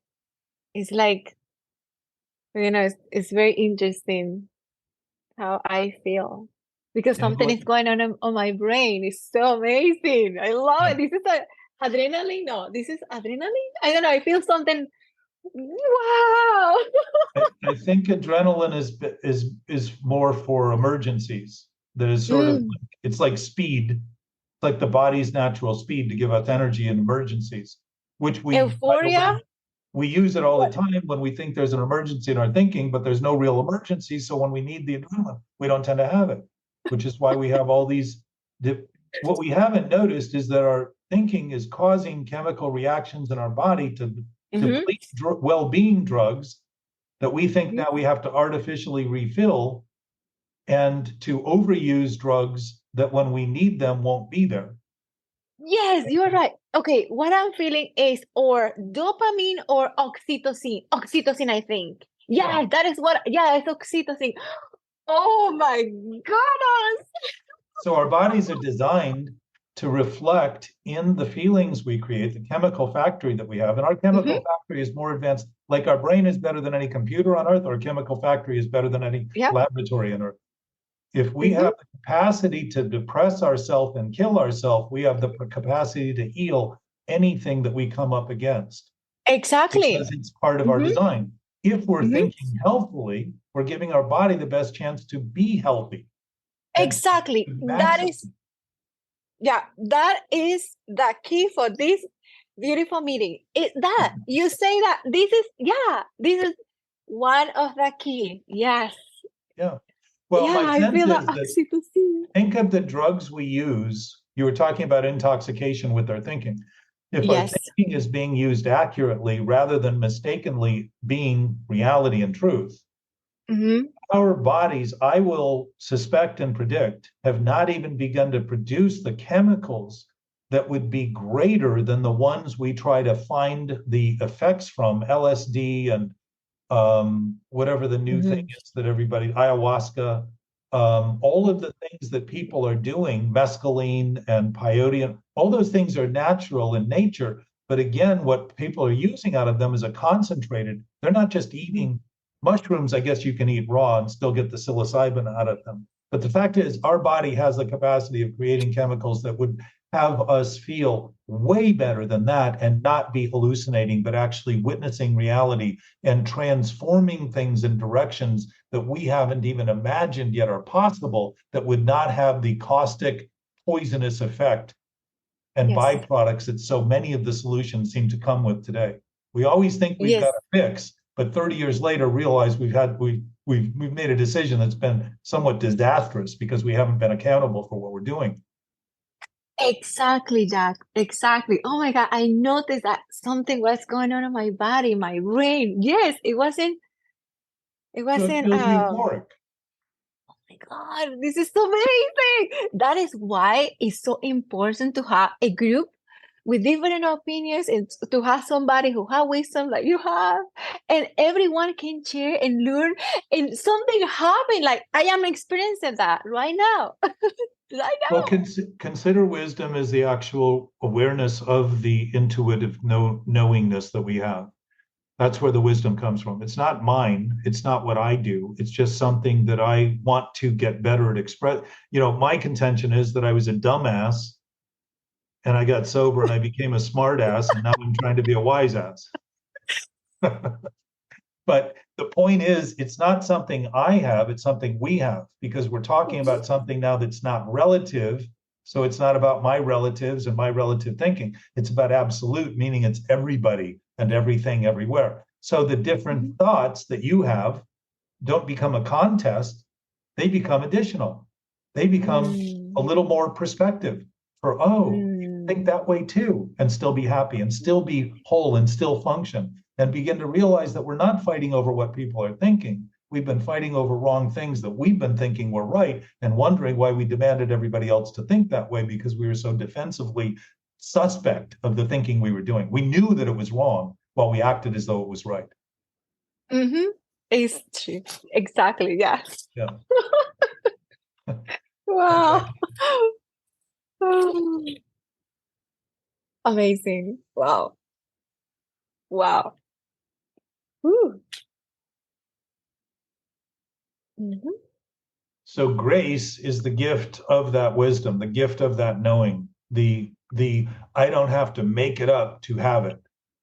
Mm-hmm. And I didn't have to be the one to create it to have it. It's just a gift, something we have. Mm-hmm.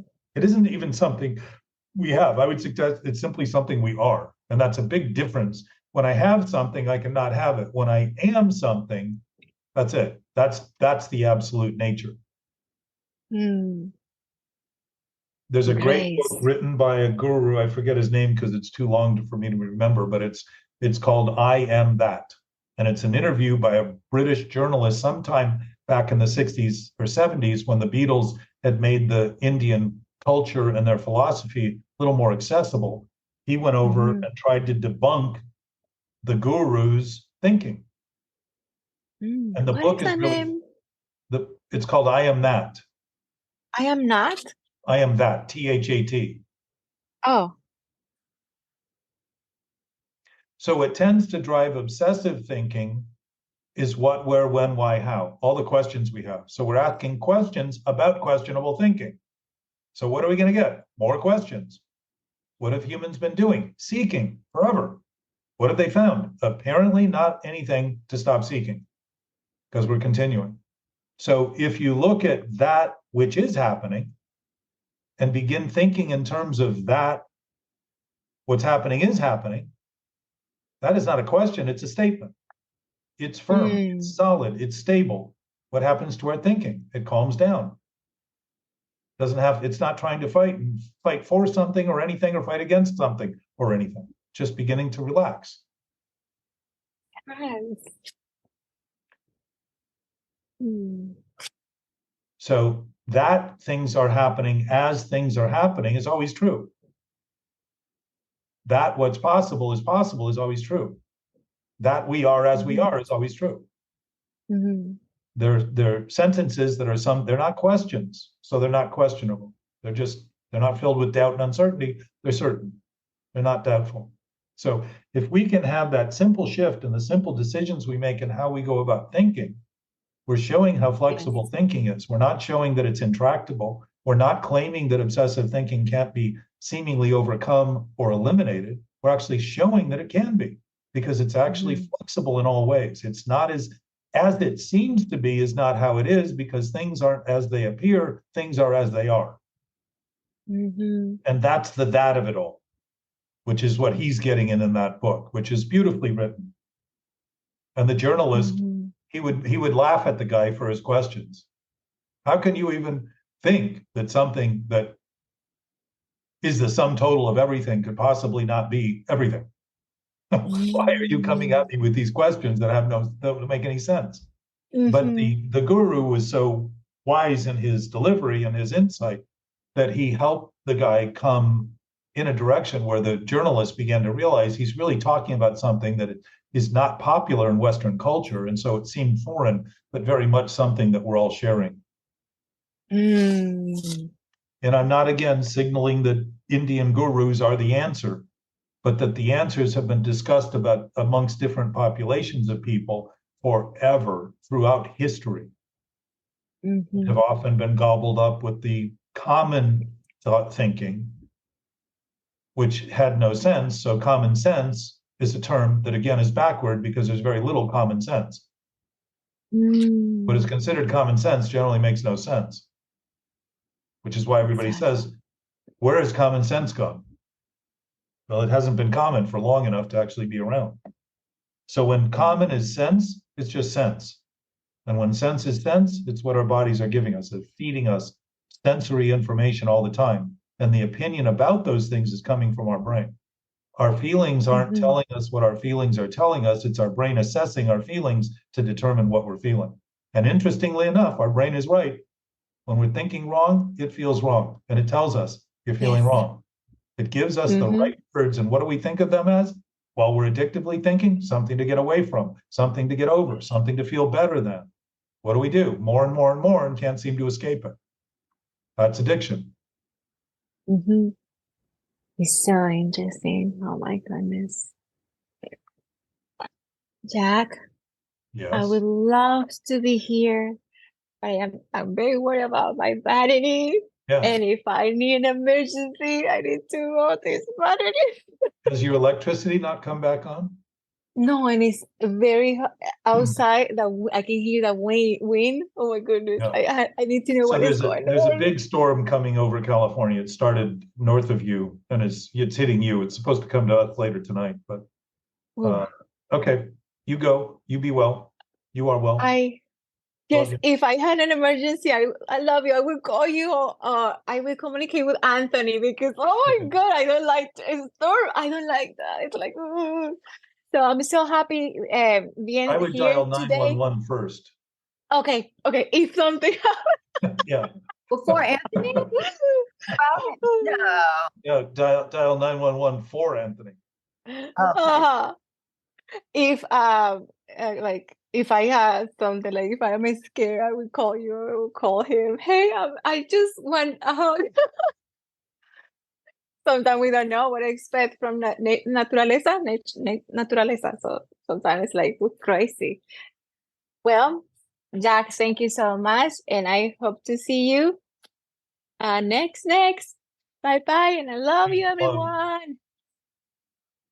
Bye, Jack. Bye, everyone here. Bye. Bye. Bye.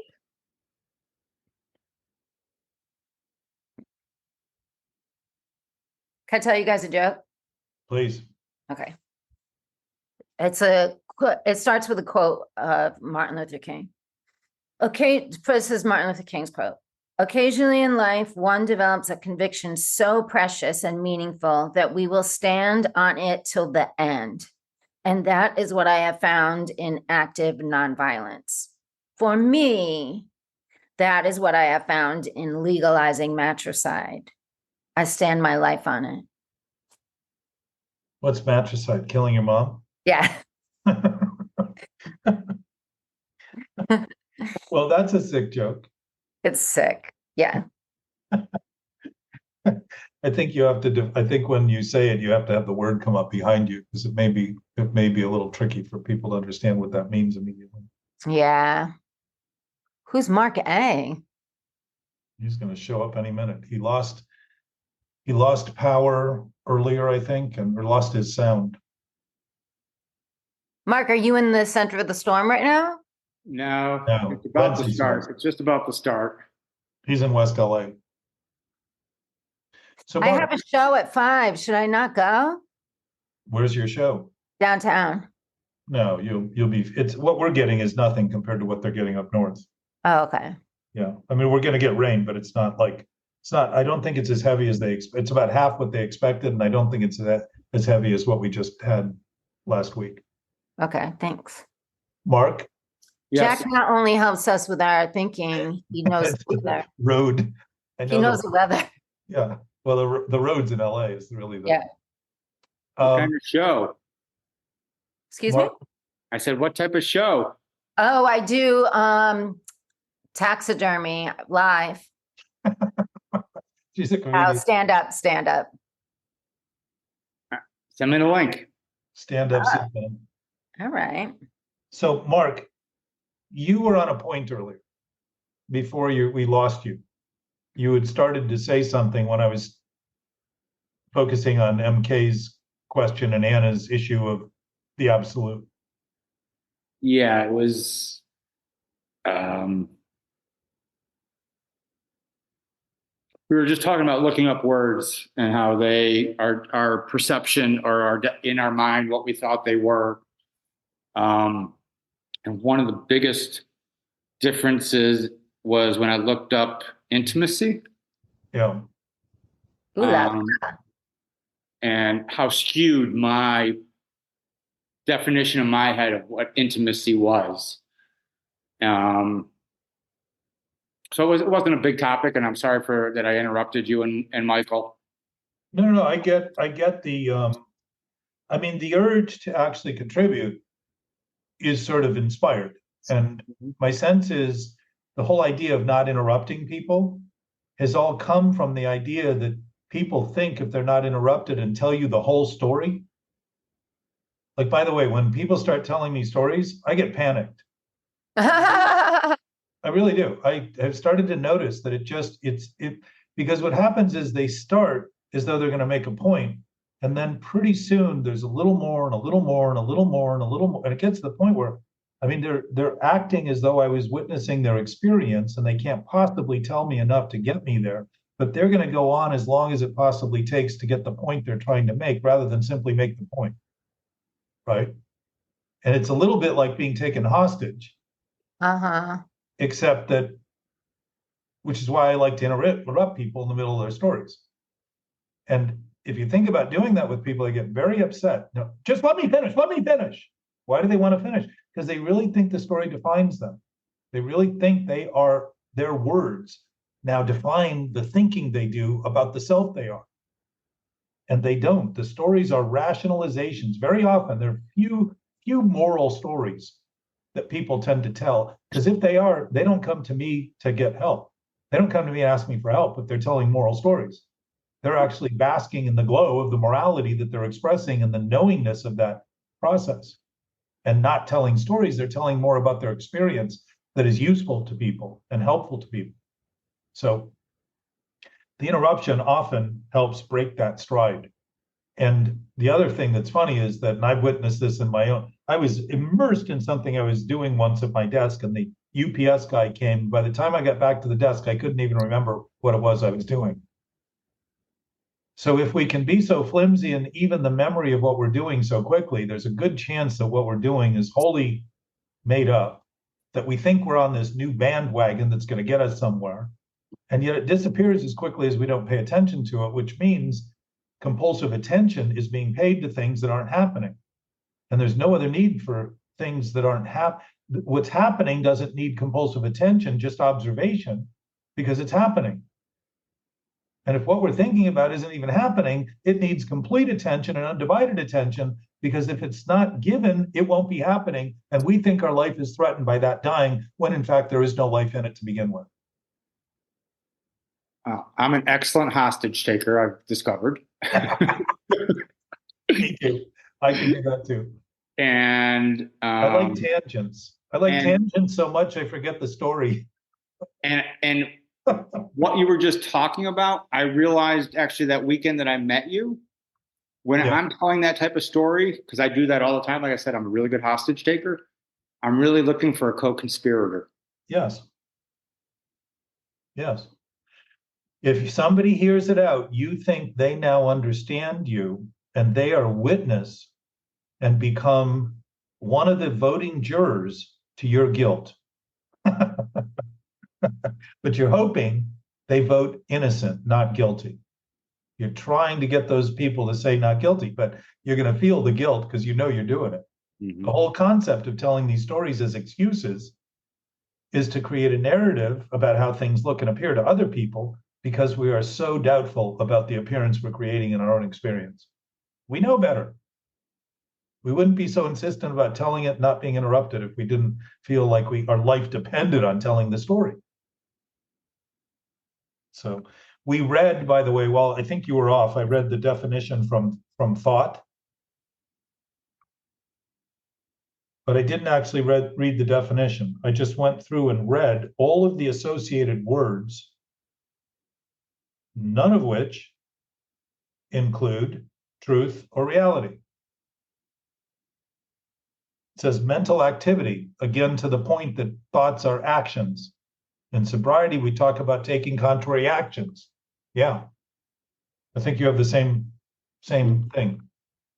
But we talk about in sobriety taking contrary actions. The reason we're taking contrary actions is because we're admitting we're still thinking contrarily. We wouldn't need to take contrary actions if the thinking we were doing was not contrary.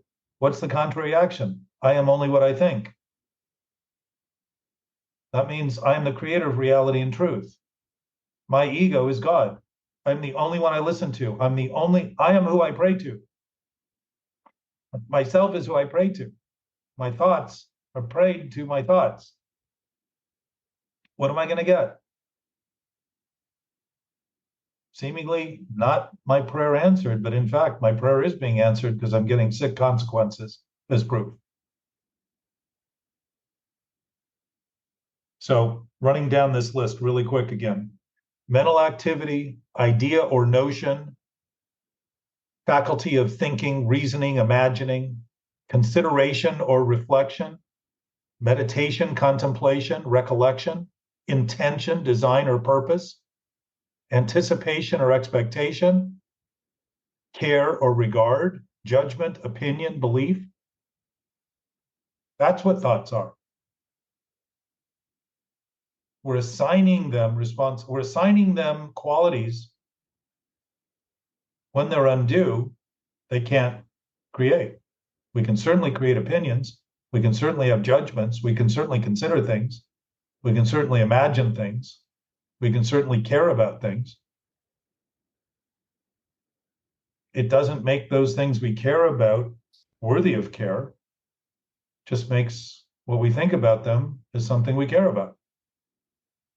And if what we care about in terms of the self is thinking ourself depends on more thought, we care about something that doesn't even exist, and thinking more and more care and more faith and more trust and more hope and more belief is going to finally make it real.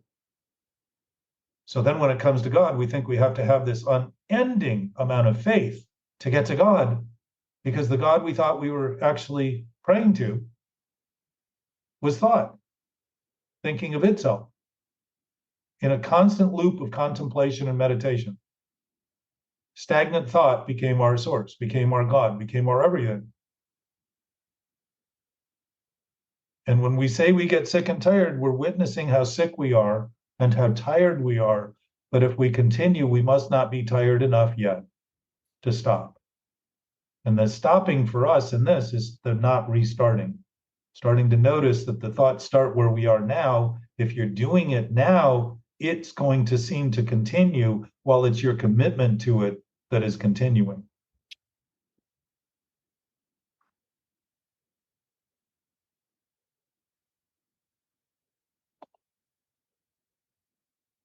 And when it comes to delusion, the starting of it is seeing that it never has any start other than the delusion that somehow it's real.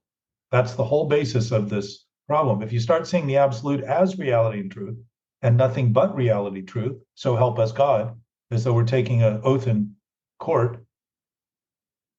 They say you're not allowed to swear in court, yet they swear you in court. So if we're taking that oath that there's nothing but truth, our thoughts can't be truth. They can't be reality. We could express reality and truth, but it isn't thoughts making reality and truth up at that point. It's simply thoughts aligned with reality and truth, knowing what to do, and knowing the thing they're doing is actually meaningful, helpful, useful, productive, abundant, loving, caring, sufficient. Not dysfunctional, insufficient, lack of regard, lack of care. Enabling is the idea that more and more of our support is going to help, when more and more of the support we've been giving has been the source of the problem. Because we're offering sick thoughts about how we've done it, how we've escaped, how we constantly redo things to feel better about the things we're not admitting we're doing that are causing the things we need to feel better about.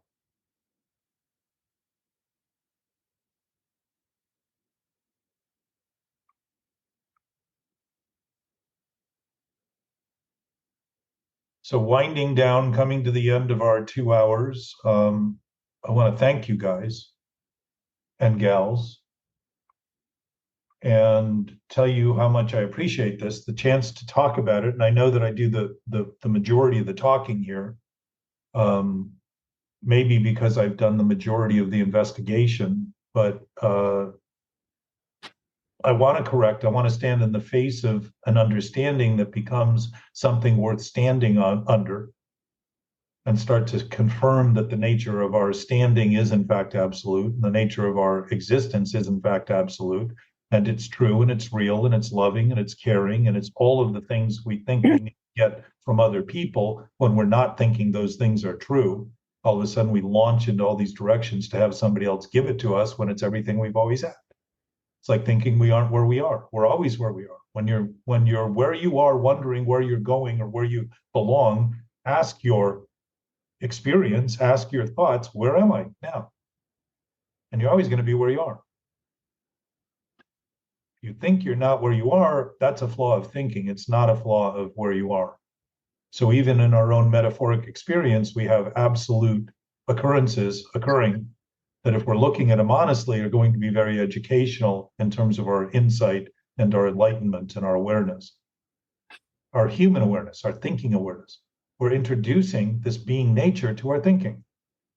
And what we've largely been introducing to our thinking is the idea that thinking is our sole reliance, our sole source. So what we need to do is think more about it.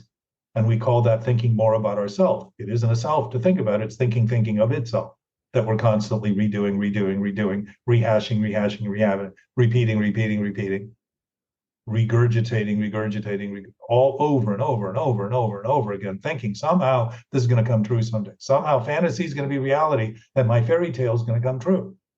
And the point of fairy tales was that they were fairy tales. They showed us that we could do things well beyond the thoughts we had. So we can start imagining things that are possible rather than focus strictly on what is impossible and think that's the sum total of our imagination's capacity, which is dysfunctional and unhelpful and all of that. It's destructive and degenerative and deformation of the forms that we have. So this is a conversation, not something you need to agree with or even ask to agree with or have faith in or trust in or any of it. We ask only that you consider. Just try the thoughts on. See if by wearing them, they fit or don't. And don't be surprised if you find reactive thoughts coming very quickly to the rescue of reactive thoughts, suggesting that this is preposterous and insane and all those other things, when what's actually happening is desperation being relied on, is fighting for its existence, when in fact it has no basis in reality whatsoever. And reactive thinking will do that. What I have learned over and over and over again is any progress I make gives me more clear seeing of the things I'm still doing that aren't right, that I think are right. Those conflicts become broader and broader and broader, and I see how deeply vested I have been in thinking hiding these things was actually hiding them, while they were like landmines just waiting for me to step on them. And circumstance often gives me that chance. When I feel overwhelmed, I realize what's happening is my thinking is being overrun by expectations I never thought would happen, because I thought only what I thought would happen, and all of a sudden circumstances almost always seem to exceed those expectations. So one thing I've learned is to expect what happens to happen. And that's what I live in with respect to expectations. Starting that has allowed everything to happen and meet my expectations. It doesn't meet my thought thinking it's only the only thing that should happen is what I thought should happen, and then my life is destroyed when what happens isn't what I thought should happen, when really what's being destroyed is the concept I have about who I am, and I'm afraid to let go of the idea that who I am is what I think. Scared to death, and yet live to tell about it. So the contradictions become obvious, the ironies become obvious, the paradoxes become obvious, and pretty soon the paradoxes are no longer paradoxical, because it's exactly the opposite of what the paradox originally suggested. Start to see that's actually reality. It isn't a paradox at all. In reality, it's actually reality. We've been thinking about it paradoxically because we think in terms that are completely they're paradoxical by their nature. The idea that my thinking can create reality and turn me into what I think I am. Love you guys. Love you. Bye, Jack. See you around campus. Love you guys. Maybe see you later, Jackie. What time's your show, Jackie? 5. Okay. Where is it, downtown? 1203 Oliver Street. Oh, thank you.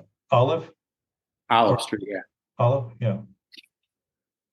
I just Googled it. 17 minutes away with no traffic. It'll be 3.5 hours at 5. Yeah. See you guys. Have fun. Bye. Bye.